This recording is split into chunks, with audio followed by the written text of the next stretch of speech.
Two.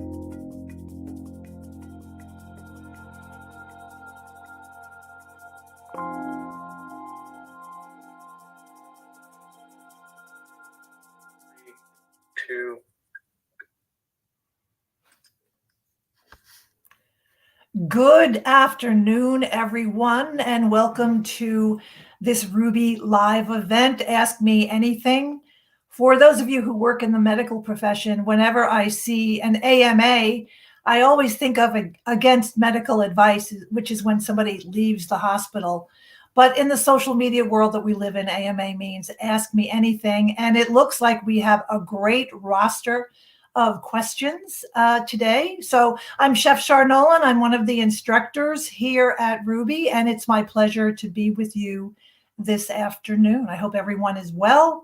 Hope everyone has been enjoying assignments and shopping for assignments. And before we go into the questions today, I'm able to preview some of the questions before the live event. So this morning I went to H Mart, which is the largest Asian grocery chain in the world. And H Mart is where I did all of my shopping when I was a Ruby student. And I went to H Mart because there's a plethora of ingredients that you'll find in our assignments. And I wanted to feel comfortable with asking questions and knowing what to do with it. So one of the questions today, and we'll get to it in a little bit, is about jackfruit. And maybe you've never seen what a fresh jackfruit looks like. Sometimes they're huge and gigantic, but we'll get to that. And when I was at H Mart today, if any of you follow Dr. McDougall, you know that he is a big fan of Lizano salsa, which is from Costa Rica. It makes a great quick marinade. It's McDougall approved, as I said. Dr. Esselstyn even uses it.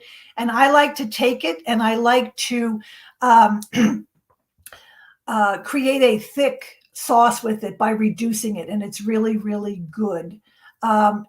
What's interesting about many of the H Marts is that they are now becoming more multi-cuisine. So whether I'm looking for something that is for a Latino assignment, or if I want to pick up my favorite red beans from El Salvador. Some of you may know I spend a lot of time in Honduras. So whenever I make these beans, I always feel very close to the work that I get to do when I'm there. So we're going to start off with a couple of questions. And I also have a couple of pointers that I see in assignments that I thought would be a good topic for conversation from many of you. So we'll go with that.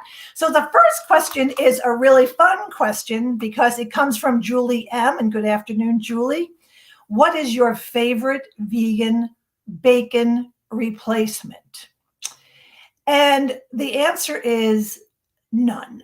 I don't eat any kind of processed ersatz meat products. However, I have used eggplant to make delicious bacon. And my favorite is to use watermelon. And watermelon, as you know, has a lot of water in it. You marinate it. And what I use to marinate is either a hickory-based balsamic vinegar, or you can use the same marinade that you use for the tofu assignment, because the flavor profile is very similar. And remember that if you don't have or you do not like liquid smoke, that smoked paprika will give you the same flavor profile that you're looking for. And I dehydrate it for 24 hours. And once it is finished, it looks like real bacon.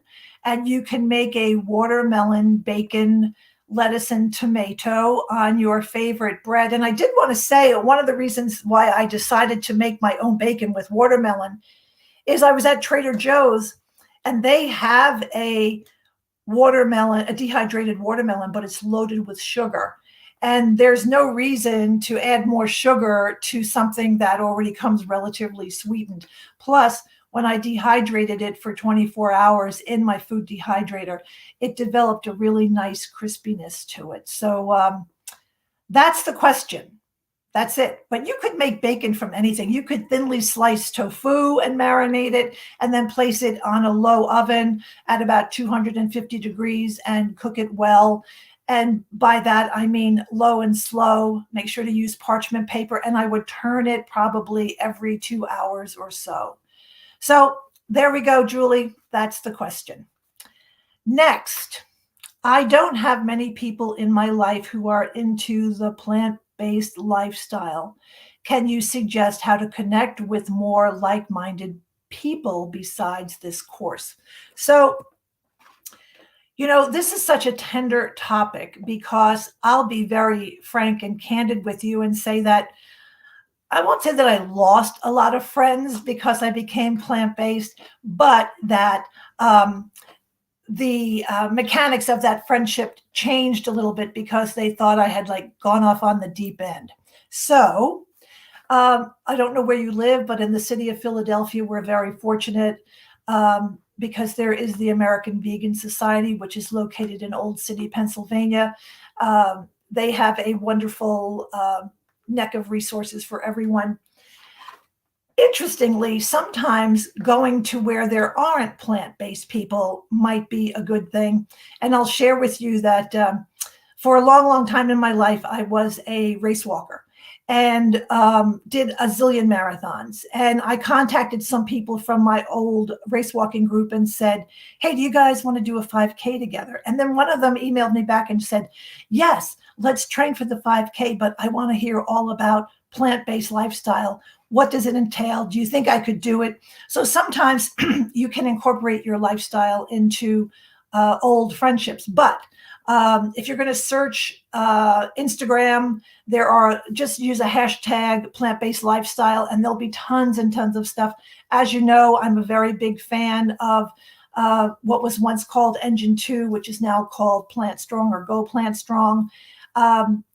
Where you live, Google to see if there are any vegan groups. In the city of Philadelphia, we have one called the Philly Lady Vegan Gang. And then in the county where I live, which is a minute outside of the city, we have a vegan group that meets once a month at different restaurants and things like that. So just broaden your horizon, go to vegan restaurants, go to the vegan section of the library, and you'll just start to meet people. Marina, I don't know where you live, but if you live in Philadelphia, you can call me up. Martina, I'm sorry. I hope that answered your question. So this question is from Jenica, and I hope I'm pronouncing that correctly. So what's the proper steam time for Brussels sprouts to not lose nutrients? So I am the queen of the Brussels sprouts fan club because I eat them every day. Before we began our event, Richard and Patrick, who are the engineers, wanted to know what I had to eat today, and Brussels sprouts was one of the items. So a couple of things to keep in mind about Brussels sprouts if you're going to steam them. I personally love them roasted. The Ruby recipe for roasting vegetables has always been my go-to because they caramelize beautifully. You get that wonderful nutty flavor. However, a couple of things. If you're going to use the Brussels sprouts whole, after you cut off a little bit of the bottom, you're going to put an X at the bottom of the, we'll call it the stem, just so that, excuse me, when you're steaming it, the water can filtrate easily. However, it's best to cut them in half or quarters. I prefer half because you release some of the enzymes, and that's just better for you without becoming too scientific. No more than 5 minutes. You would boil water, have a steamer in your pot, put them in there, cover them up, and steam them for 5 minutes, and then take them out. If you cook them for more than 5 or 6 or 7 minutes, you're going to start to get that aroma that most people associate with Brussels sprouts. There's an enzyme called ribinose that will start to emit that aroma that we don't like. So 5 minutes, steam them. Personally, myself, if I do use that method, I will blanch them and then I will freeze them and keep them for other days. But you can keep your nutrients cooking them no more than 5 minutes. I hope that answered your question. It looks like Patrick, I'm sorry, that Richard posted. That was a good one. Plant Pure Communities, part of the Nelson Campbell organization that helps to promote plant-based eating throughout the country. His wife, Kim Campbell, has just written a new cookbook. So that's a great resource. Thank you for putting that there. Next one coming up. Oh, hi, Diana. How are you today? I love using mushrooms as meat in dishes. How do I know which mushroom is best suited for which dish? So, I love mushrooms too, and I eat a lot of them. And I'm going to show you what I have here. When I went to H Mart this morning, I had you on my mind. And one of my favorites are Baby Bellas. Baby Bellas are also called brown button. They're also called criminy. So depending upon where you shop, look for one of those three names. And these have a nice meaty texture to them. I enjoy using them for many things. If you make the ruby mushroom meat recipe that's made with walnuts and sunflower seeds, this is perfect. Because they're not a heavy moisture mushroom, so they cook really, really well. However, I'm going to open this in front of you. I also happen to be a really big fan of the king oysters. So with the king oyster, all you need to have is a fork, and you can do this and shred it out. So if you were making a pulled quote pork, end quote, a pulled pork, or you were making a barbecue something, or you wanted to have a nice tomato sauce to use with that or whatever. The other thing that you can do with this is slice them and then score them on either side, and then you can treat them as though they were a scallop, and you might want to season them with some vegetarian or vegan fish sauce or whatever. Or another thing I like to add to give that fish flavor is I buy these online from Daybreak, and they're seaweed flakes. So they give that nice kind of seaweedy, sea brine flavor that people often use. So these would be my two favorites. For grilling, I enjoy using a portobello. I'm a person that likes to take the gills out just because I think that they're easier to grill. So Baby Bellas, the Big Mama Bella, and I also enjoy the king oyster. They have a lot of versatility. You can also slice them lengthwise and put them in stir fries and other kinds of things. So I hope that that helps. And make sure, if you can, when you're buying mushrooms, try and buy them in bulk from a bin, because when they have been sitting in one of those containers for a long time, they could get slimy and old. You want to make sure that there's a lot of white around the mushroom so that you're cooking with as fresh a product as possible. So I hope that helps, Diana. I would go to a store and I would buy a quarter of a pound of a couple of different kinds of mushrooms and find which ones you like the best. One thing, I do think shiitake are also very, very good for their meatiness.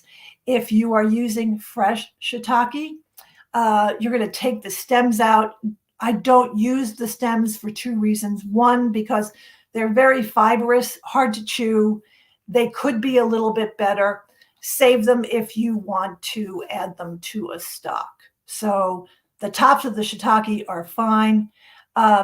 The company called Woodstock makes a really good frozen shiitake mushroom, and I always keep a bag in my freezer. If I'm going to make a meaty dish, I let them defrost, and then I manually squeeze out any excess liquid so that the dish doesn't become soggy. So there we go. Mushroom lovers unite. All right. I'm going to take a break from a question and just show you two things. So when I read people's summaries, and I love reading summaries from all of you because it's just very exciting to see how a recipe has come alive in your kitchen.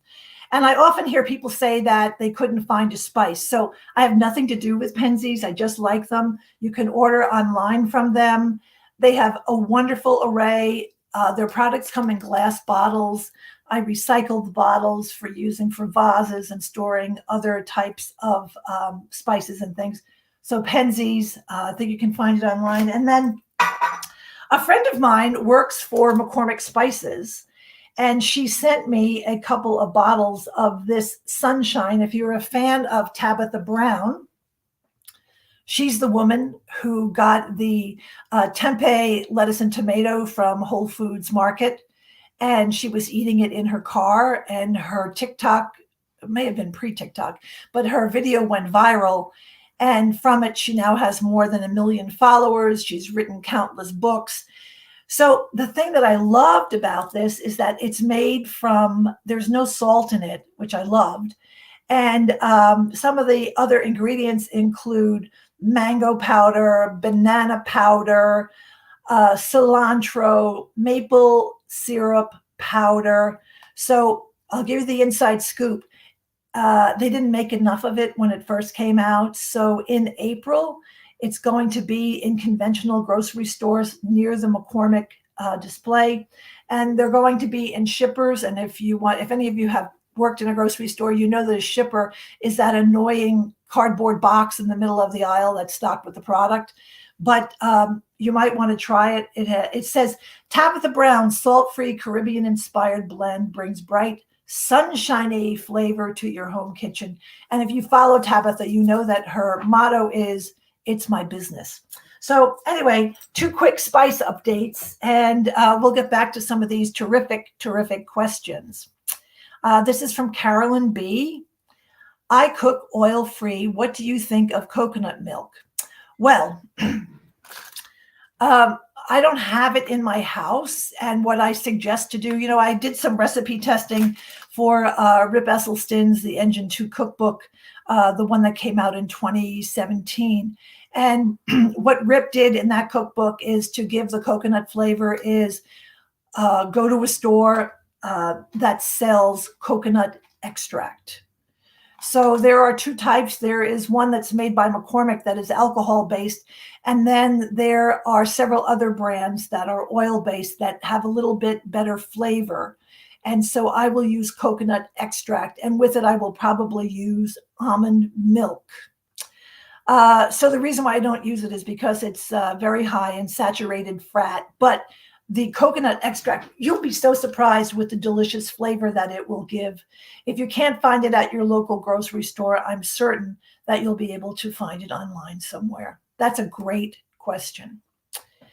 Thank you very much. This is from Sandy C.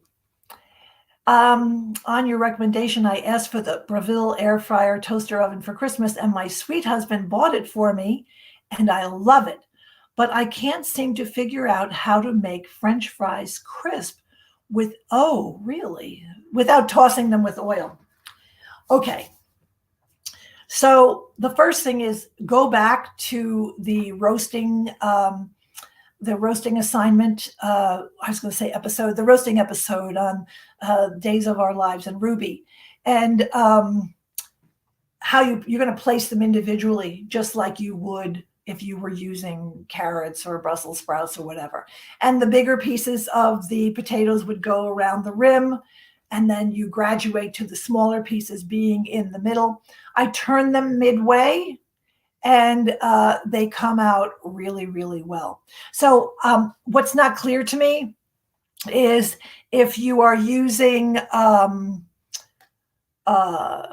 frozen fries or if you're using raw fries. So there is a difference. However, make sure, the other important thing is if you're using fresh potatoes, I would dry them really well. Just throw them in a towel, in a kitchen towel, and shake, and make sure that they don't have any extra water on them. And I think that will work, but I'm really glad that you love it.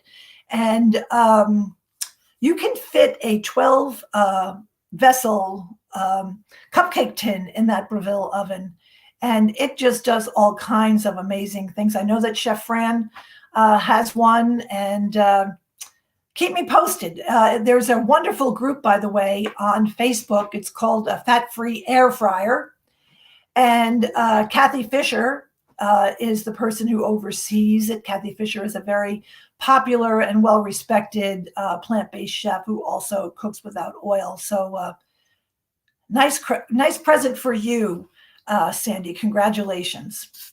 Next question up. This is from Pablo. Oh, hi, Pablo. I am close to finishing my Forks Over Knives course. If I want to continue on with the Ruby plant-based certification, do I have to retake the courses that I understand both courses have in common? This is an excellent question. So the best way that I can answer it is yes, you do have to do that. But I will also say that there's a much different rubric when we assess work of students in the Plant Pro course. We're looking for different criteria for the student to meet because you're going to earn a professional certification as a plant-based chef. And we like to make sure that when you go out into the real world, that you represent Ruby really well and that you've acquired such wonderful knowledge. And I will say this, I've had many, many students who were Forks Over Knife students who then come to Plant Pro and then will say, oh, I'm so glad to learn this, or I really appreciate this feedback. And it's also a really good review. The other thing is you've established a baseline in Forks Over Knives, and then as you jump into the Plant Pro course, things are just refined and things are just a little bit more detailed. So the answer to your question is yes, sir. And it's nice to see you, Pablo. Thank you so much for asking that question. So here is one from everyone we all know and love, from Fran Costigan. She asks, as you know, Fran is the director of the Everyday Vegan Desserts. And when I peruse her pages and I see those desserts that she and her students are making, I will send her a simple hashtag that says swoon worthy. Anyway, thanks for sharing your expertise in whole food plant-based cooking. I'd like your opinion on roasting mushrooms low and slow. I switched from high heat recently and I liked the result. You know, Fran, you bring up a really great question about low and slow, because I always think that when I got my first microwave oven 40 plus years ago, it sort of not only increased the haste path of my life, but everything around me.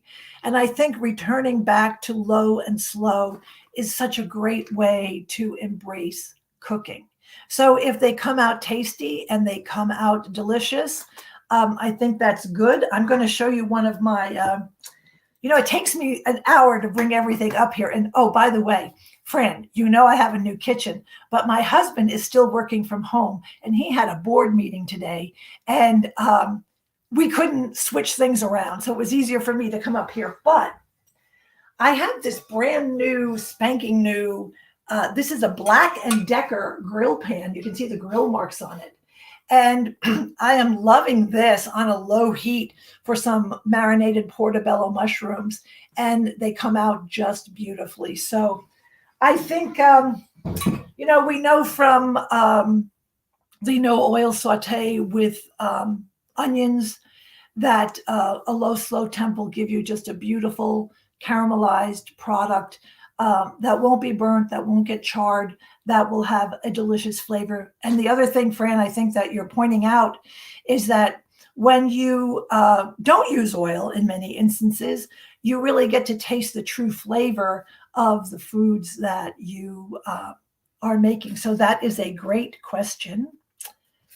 I taught a cooking class last night. It was called Taking the Taboo Out of Tofu. And as I did my introduction and then explained that I didn't use oil or salt in my cooking, one person in the class was absolutely aghast. She just thought this was totally ridiculous. We'll see how she likes the recipes that we made. I taught it virtually in my kitchen, but I think cooking without oil, aside from the health benefits, really allows you to appreciate the true flavor of foods. And remember, there's fat in everything. So this is from Harriet. Hello. Yesterday, I purchased a large fresh jackfruit, and I was surprised that its weight was over 20 pounds. Any recommendations for preserving, such as freezing or canning, after cooking the jackfruit? Well, first of all, and I think Richard will post a link to an article that I wrote some years ago when Jackfruit was just coming out. And I went to Whole Foods because back in the day, the only place you could find Jackfruit was at Whole Foods, and they sold it whole. So this morning on my trek to H Mart, I bought this cut up piece of Jackfruit for only $1.89 a pound. So if you're going to use a knife. So the first thing I would suggest is you've got to grease the knife because the inside of this is very, very, very sticky. You can see if I put this up close, you can see the glue in it sort of. So don't use your best knife, but use a good knife that is greased. You want to, the pieces of it that you're going to use are these pods. These are the pods that first you have to take out the seeds, remove the seeds, and then you're going to, for lack of a better word, excavate the jackfruit itself. Now, did it weigh, let me see, 20 pounds of jackfruit is a heavy jackfruit. This one that I have here weighed about 3 pounds. So that's not too heavy. So I'm going to take a little sidebar, but I'm going to finish your question. When I use jackfruit, I use the canned stuff just because it's easier. And I know that Trader Joe's sells jackfruit.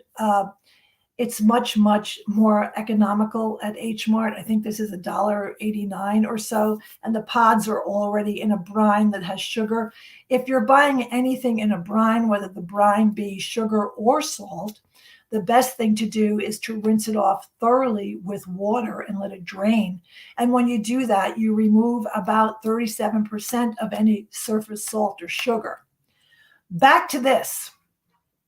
You can eat the pods raw. I prefer them cooked. So what I would do is, if I were you, I would take out all of these yellow pods, the things that kind of look like this, right?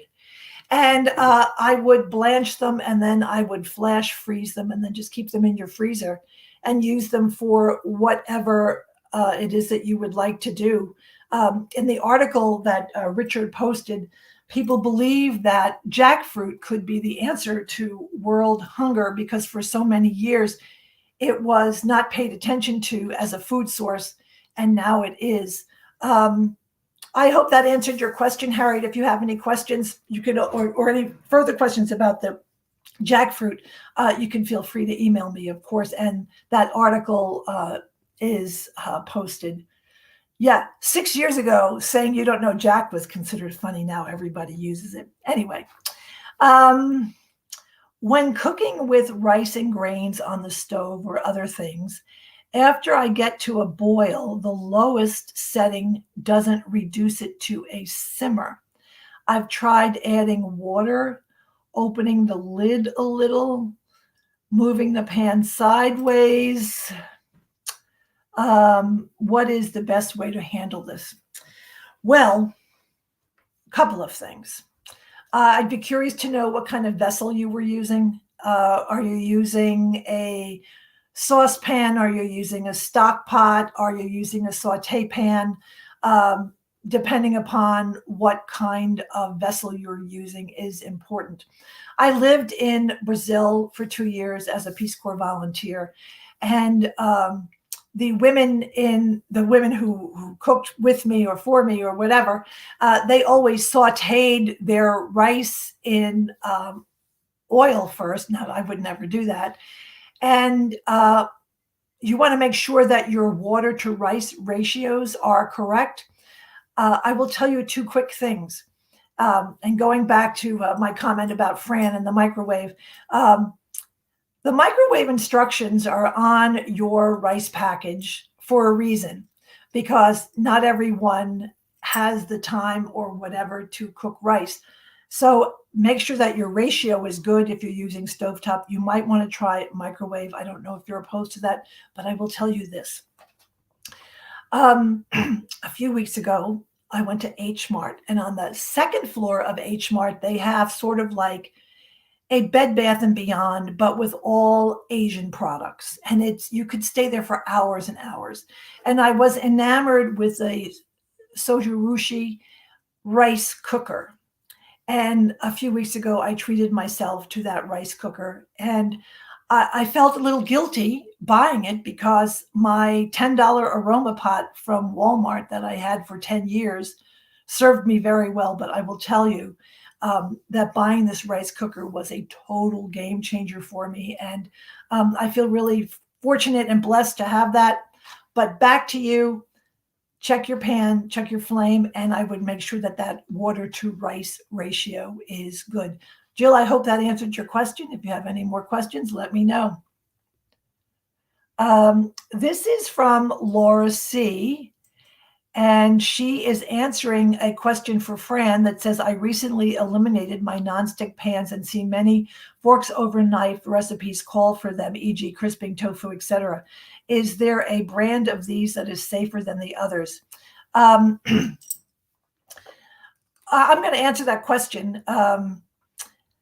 So stainless steel is the best way to go.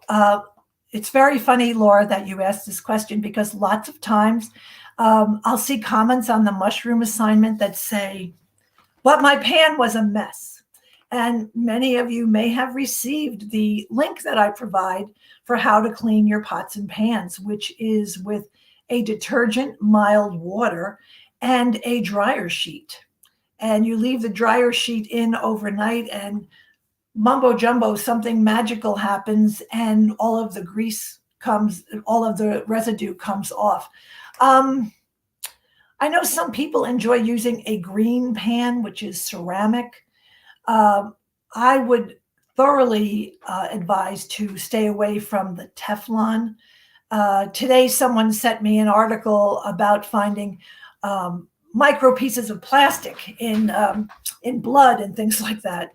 Sorry to be too scientific, but ceramic pan. But I think that I can send you, Laura, a couple of things. But I also think that going back to what Fran said, low and slow and stainless is a really good way to go. And for example, if you're making sauteed onions, you're going to move those little onions around so that while you're moving. The other thing is I would suggest to use wood as your turning agent rather than using metal where you're going to scratch the surface of the pan. So I hope that that helps. This is from Valentina. Oh, hi, Valentina. She has a question about tofu. Can I freeze silken tofu? I'm planning to use it in a dessert recipe, so it would be blended with the texture be compromised. Thank you. You're welcome. Okay, so you're in luck because I taught a tofu class last night, and this was one of the things on my outline. So my suggestion is to first drain the tofu as you would. I wrap it in a dish towel, and I stick it in a colander with a dish underneath and put a heavy can on top of it and let the water drain out. And then once it is drained, your towel will be saturated. That's how you know it's done. You're going to take it out, unfold it, and then cut it into whether it's quarters or cubes or whatever. Put it on a cookie sheet. Let it flash freeze. And then take them when they're frozen and then put them into a container. And then you can take out what it is that you want to use. The texture will not be compromised of what you're going to make because you've already drained it. It's going to thaw. All the little cubes will thaw equally. And I think you're going to find great success with your dessert. So I hope that is helpful to you. What are the benefits of parboiling fresh vegetables that you intend to cook in a few days? Is there an advantage? And this is from Mark F. Is there an advantage with this method versus just cutting and storing them in the containers for future use? Broccoli, cauliflower, carrots, etc. Another great food use question. So blanching works great if you're going to blanch and freeze. If you are a person who if you're the person who comes home from the grocery store and cuts and pre-preps all of your food and you know that you're going to use it in some prescribed days, I don't really think that you have to blanch them. However, I love to blanch vegetables for things like a crudité platter because it softens them just a tiny, tiny bit. And you never know if you're catering at an event or wherever that someone might have a difficulty with dentation. So having something softer to chew on. But back to your question, I personally don't think it makes a difference. That's a great question, Mark. Yeah, the best thing to do when you get home with your vegetables is to cut them and store them in an airtight container. Very good question. So this is from Patricia L. Hello, Patricia. Areki. Okay. What do you think are the best plant-based meat substitutes? Well, we're going to go back to basics, and I'm going to show you mushrooms and jackfruit. And hold on. I love palm hearts. Hearts of palm. Having lived in Brazil for 2 years, the palm heart is a staple on any salad platter. I think they are delicious. A friend of mine recently shared with me a recipe she made of palm heart scallopini. And so sticking to foods from their natural sources, making your own veggie burgers, making your own sausages or seitan or whatever is probably better. There are so many on the market today. And to be quite frank with you, I have never bought them, but I know that there are many. You would want to read the label. Some of them have up to 20 grams of fat in them. So if you're somebody, for example, who may prescribe to Dr. McDougall or Dr. Esselstyn in prevent and reverse heart disease, one would want to stay away from those. So I'm not the best person to answer that question. But the other important thing about those foods are the ingredient list. If the ingredient list has a multitude of ingredients that you've never heard of, that it is highly processed. And then you want to look at your sodium. Rip Esselstyn always suggests that the ratio should be 1 milligram of sodium to every calorie. So if there's a 200-calorie burger, it needs to have 200 milligrams of sodium. So if you lived in Philadelphia, I'd love to go grocery shopping with you. But that is another very good question. So thank you for asking that. So Lisa has a question. She would like some tips on cheeses for Italian cooking. So I'm probably not the best person to answer this question. My friends who use commercially produced cheese products say that the Violife Parmesan cheese is very, very good. Many people enjoy Miyoko's. I will tell you what I use because my sainted grandparents certainly had their favorite cheeses that we grew up with. And I'm kind of laughing to myself because today those cheeses are considered gourmet, where, a half a century ago, they were considered almost peasant food.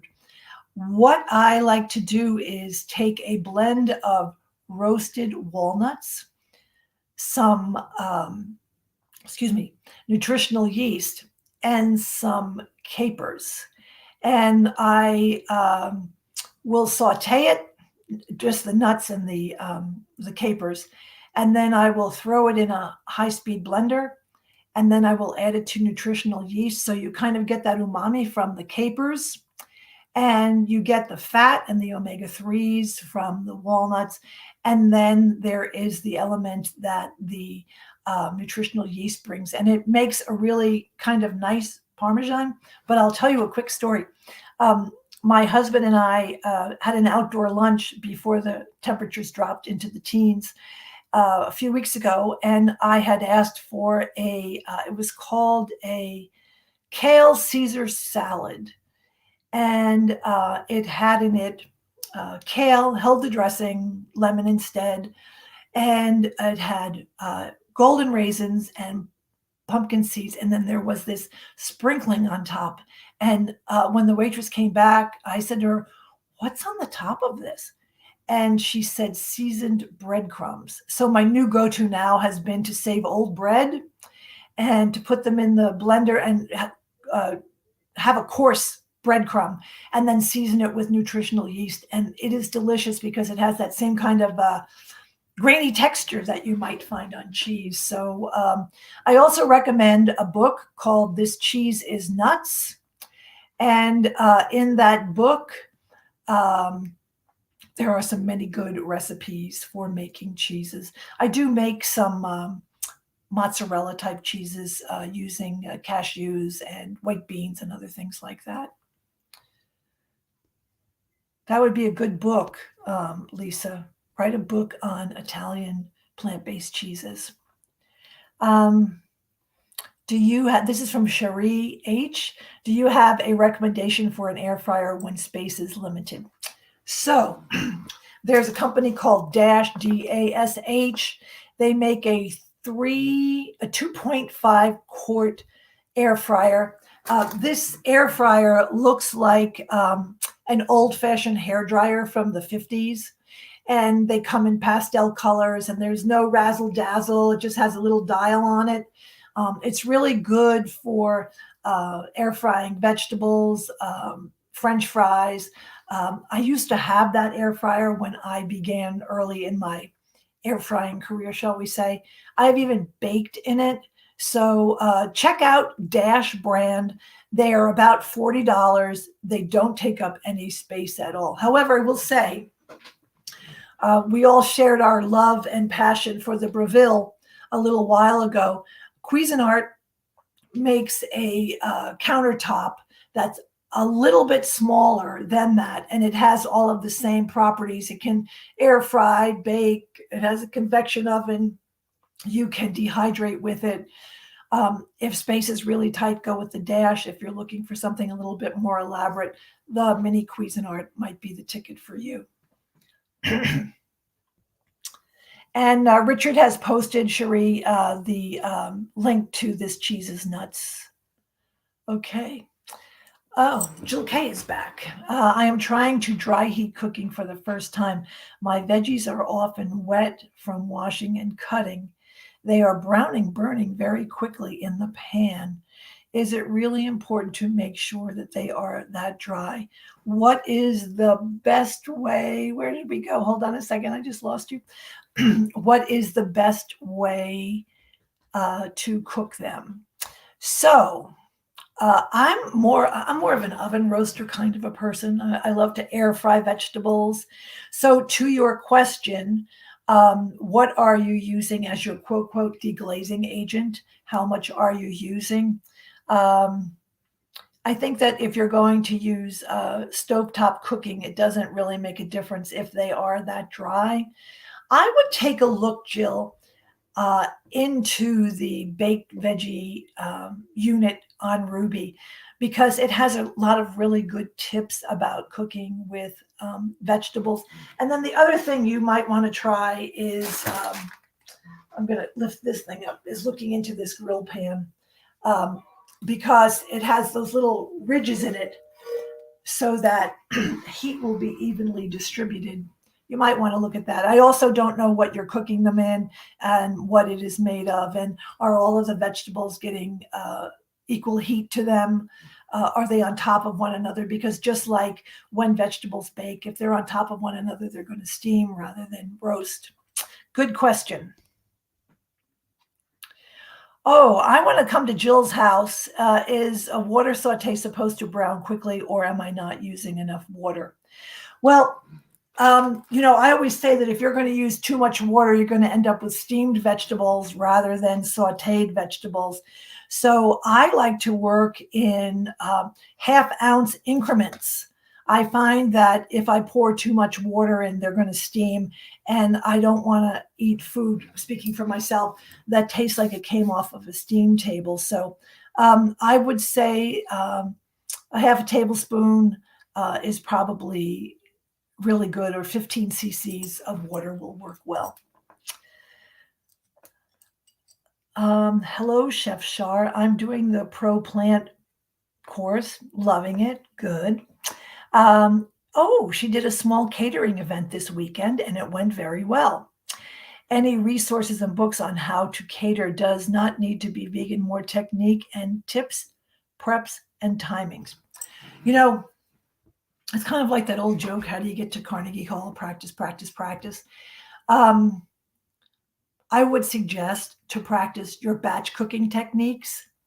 I would suggest on keeping accurate notes when you do cook, on how long it took to prep, how long it took to cook, how long it took to store, so that you have an itemized list of your prep time. Because the one thing that we all want as chefs is that magic moment when we can all say voila and have everything be ready at the same time. So that's one thing that I would suggest, more practice. And I'm sure that there are books on catering. The other thing that I would suggest is to research plating food, because part of, I have a lot of friends who are caterers. So they always tell me that it's the wow factor that sells what they do as professionals. So, for example, I have this little spoon, and you put a little sauce on it, and then you can have little drops of whatever it is to decorate a plate, so that your little circles of a raspberry coulis will come out perfectly. But practice, practice. I would love to know what you had at that party. It sounds exciting. I'm glad that it went well. And think about serving dishes. You know, if you're at Home Goods and you see a tri-level rectangular serving dish on a wrought iron frame and it's in the clearance bin, just get it, because you never know when you're going to need it. So I'm excited for you, Marcy. That's great to hear. Good news. Excellent. This is from Marianne. If you are going to use oil for saute, is it better to use avocado oil or olive oil? Do you have a better suggestion? Well, you know, when I graduated from Ruby, I worked with Jane Esselstyn for many, many years. And Dr. Esselstyn has often been asked this question, and he would say, no, oil is best.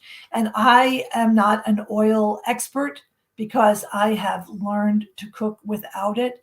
So I can't answer that question for you, Marianne. It's a good question, but I just can't answer it. Thank you. This is from Tara P. What are some examples of how I can use the grain amaranth in plant-based cooking? Well, you know, you can use it as a substitute if you're going to be baking or whatever. I'm not an expert on flours. I do use amaranth because it is gluten-free and I enjoy cooking with it. I think that you have to find things that you like to do and experiment. You know, sometimes many of you may read in the assessments that I give back, I refer to something as being science in the kitchen. And so working with Amaranth Tara might be another example of that. Try making some muffins with it and see how that works. Or something even very simple like making some pancakes whose ingredients might be a mashed banana, some a little bit of water, some cinnamon, and see how that goes from there. But just experiment. Good question. This is from Julieta. Can I add the gills of mushroom to soup stock? Sure you can. Just make sure that you strain it really well so you don't have those little gills floating around. I like to take them out for cooking mushrooms, and then I save them in the freezer in this ugly bag of vegetable scraps to make soup stock. Okay, this is from Abby V. Hello, Abby. She's looking for cutting board suggestions. Knives are sharpened. A new wooden cutting board. I'm unable to do the rolling technique because my knives seem to be cutting into the wood. So I can't complete a fluid motion. Does this mean I should oil the board or use plastic? Gee, that's a good question. I use a bamboo cutting board just because I like the softness of, well, it feels soft to me. I don't know what your cutting board is made of. I don't know if you have treated it with any oils or anything like that. So I would oil the board. That's what I would do. And your knives are sharpened, as you said. And to go back, when you weren't using this cutting board, how comfortable were you with your knife skills? And if they worked well on the plastic or whatever that board was made from. I live near IKEA, and IKEA is a really fun place to go to, especially in their kitchen area.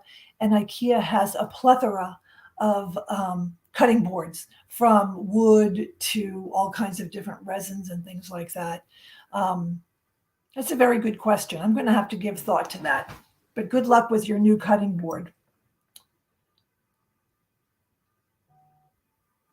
I'm just thinking one more thing for you. I have a wooden cutting board that I love, and I clean it periodically with fresh lemon juice and baking soda, so that I get out all of any debris or anything that might be stuck in it. And also, if you do have a wooden cutting board, this is for everyone, you should have one that's designated for onions, because even if you clean that wooden cutting board well, you don't want to have luscious strawberries at $4.99 a pint that taste like onions. So get yourself an onion board as well. All right.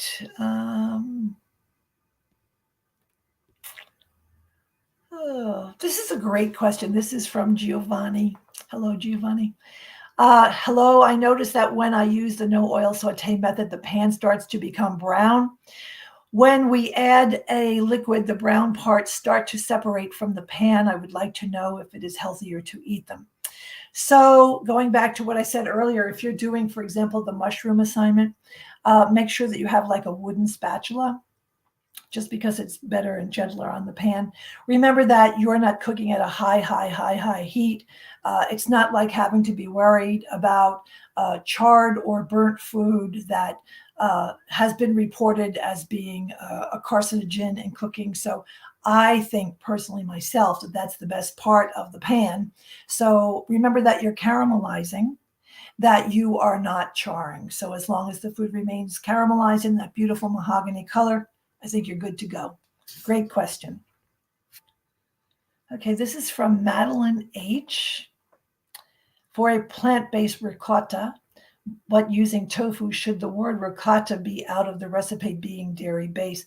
Do you think it's misinterpreted of being part of any recipe as a culinary lingo? Well, here's the thing. You could call it a plant-based ricotta, because a lot of it refers to the texture. If I were reading a recipe, or if I were reading a menu and it said plant-based ricotta, I would know that it was made from either tofu or made from cashew. Using the word plant-based or vegan as an adjective will always be your safeguard in that case. And that's what I always recommend to students, because sometimes I'll get an assignment that will say, I used mozzarella. And you may get an email from me before I grade your assignment and say, could you please clarify what kind of mozzarella? And then usually the student will write back and say, oh, I used Miyoko's mozzarella and it was great. So the new adjective in your summaries should be plant-based or vegan. Oh, Lois adds, you're right, Lois. Amaranth is a very good binder for bean burgers. You're absolutely right.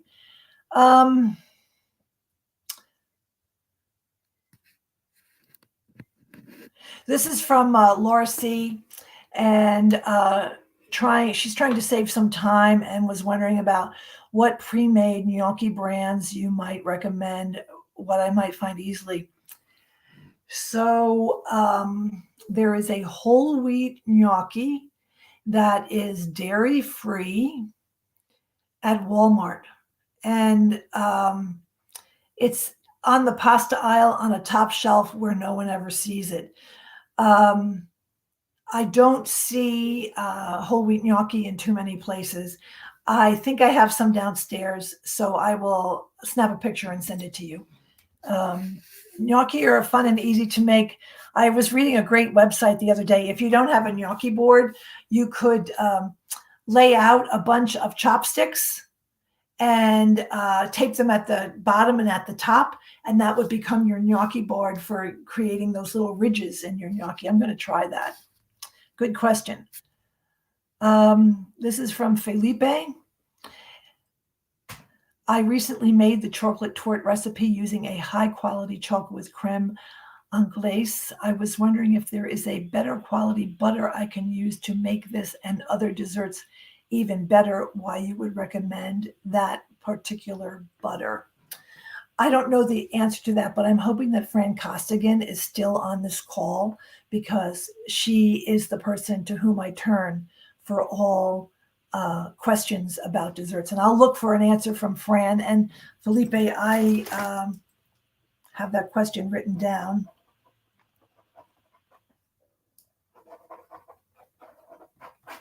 Good question.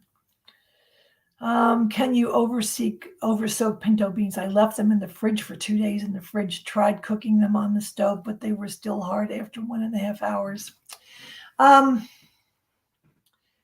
Were there a lot of bubbles in the water?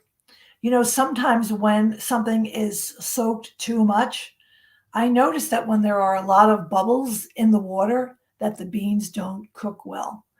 And I will tell you this, that I am not a pre-soaker, and I cook my beans in my old rice cooker. I tell my rice cooker that it's having an identity crisis, and it cooks beans beautifully. So I'm not sure. That probably happened by mistake. And actually, I bought a bean a couple of weeks ago. I bought some lupini beans, which are my favorite. And it said to soak them for 3 days, and I did, and the beans still didn't cook. So that's something I'm going to have to investigate. Thank you for your question, Linda. Okay. Oh, this is such a great question from Tarek, and I hope I'm pronouncing your name correctly. Why is oil-free becoming popular? I don't understand the appeal, even from a health perspective, if you're cooking at home. Well, when you look at things like heart disease being the #1 killer in women, for example, and then when you look at the studies that show what arteries look like of a no oil plant-based person, a vegan, a vegetarian, and an omnivore, the collection of cholesterol in the arteries in the most interior level, as a matter of fact, there's lots and lots of buildup. So the appeal is that food as medicine is what's becoming popular, that people are beginning to realize in some circles that following a whole food, plant-based, no oil diet, or also referred to as sugar, oil, salt-free diet, SOS free, is becoming popular. So here's the thing. It takes about 21 days for our taste buds to become familiar with a new food concept. So if I go out to eat dinner and I order something that might seem very germane on the menu, and I taste it and it has oil in it, or it has even a little bit of salt, it tastes like outrageous to me. It tastes salty. I'll have my husband take a taste and he'll say it tastes fine. So when you look at excess sodium in the diet, and when you look at excess oil, and I would suggest to go to dresselstyn.com. He has some very good information about the importance of a no oil diet.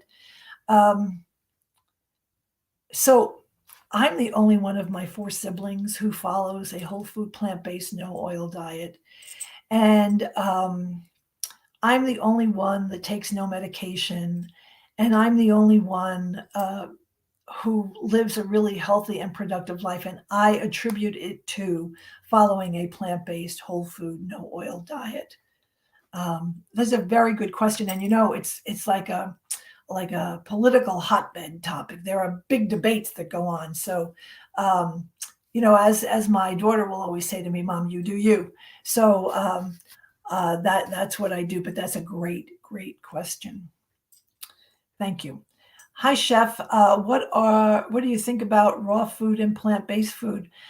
Yeah, next month I'm teaching a raw class here in the community, and I love making raw food, and I love teaching about it.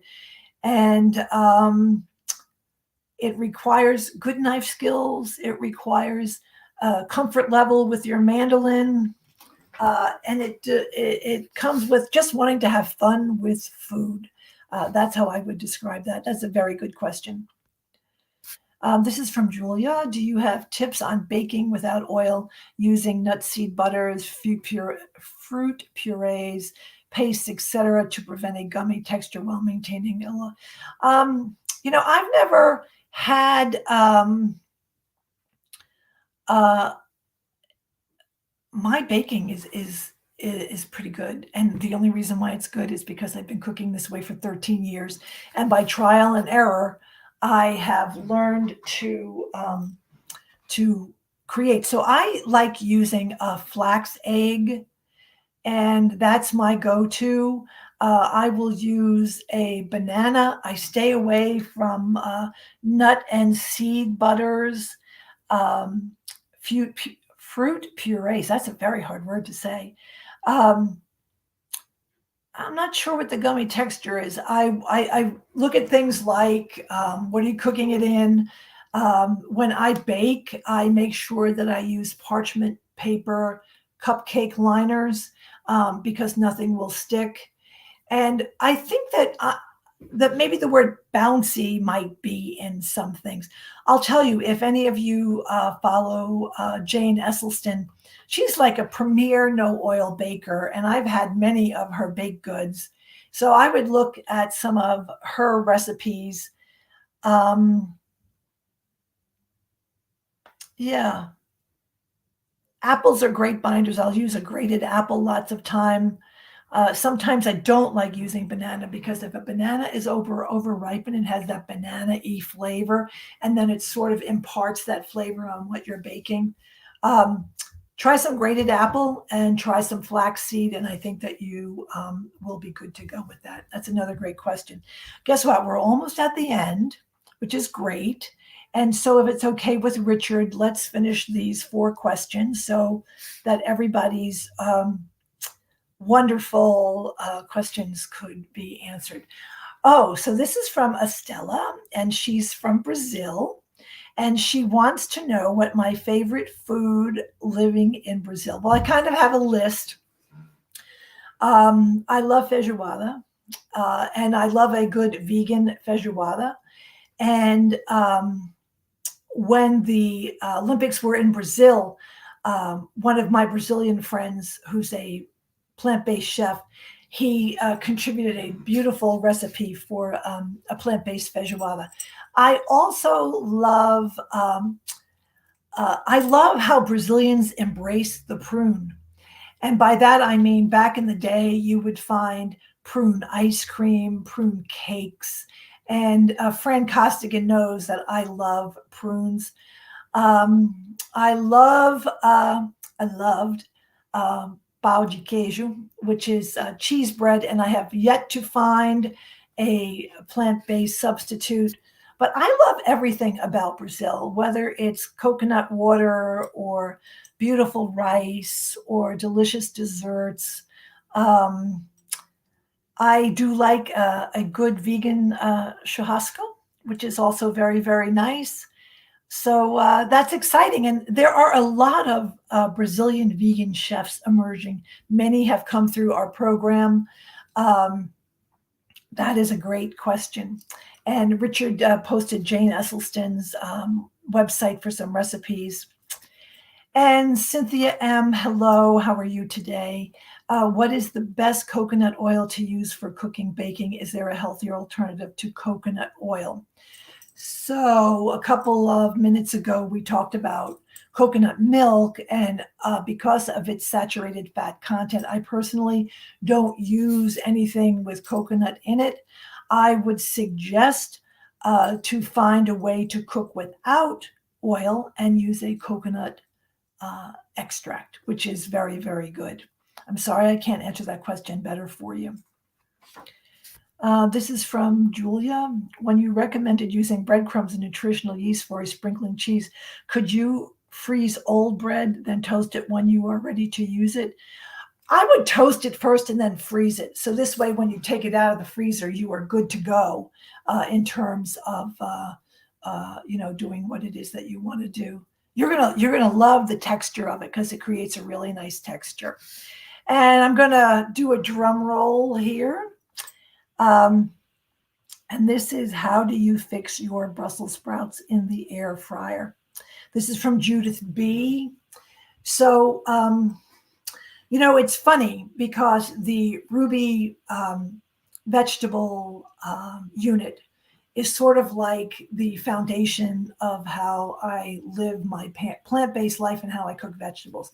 So I don't know, Judith, if your air fryer is round with a basket or if you have one that is square shaped. So if it's square shaped, I do put parchment paper on the pan, on the aerated pan. And I also want to say, if you do have a round air fryer, you could use a coffee filter as your nonstick agent instead of spending $10 for air fryer wrappers. A coffee filter works really well. So if you're using a square one, you're going to prepare them as you would in any recipe. And then you're going to line them up by size, big ones on the outside, smaller ones on the inside.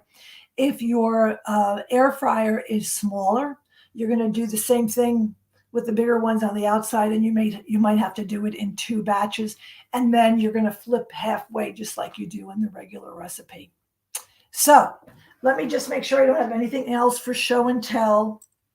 One last thing. I know I spoke about this, but I often see where people can't find nori flakes, or they can't find nori roll in the local grocer. So this is a company called Daybreak Seaweed. It's run by 2 women. They are in California.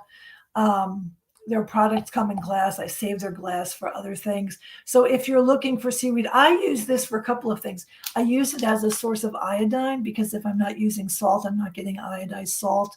And it gives a nice sea brine flavor, as I mentioned before. And to me, it creates that salty flavor. I put it in salads. I put it in so much that I make. So from the city of brotherly love, I'm sending loads of love to everyone. Keep up the good work, and I hope to see you here again soon.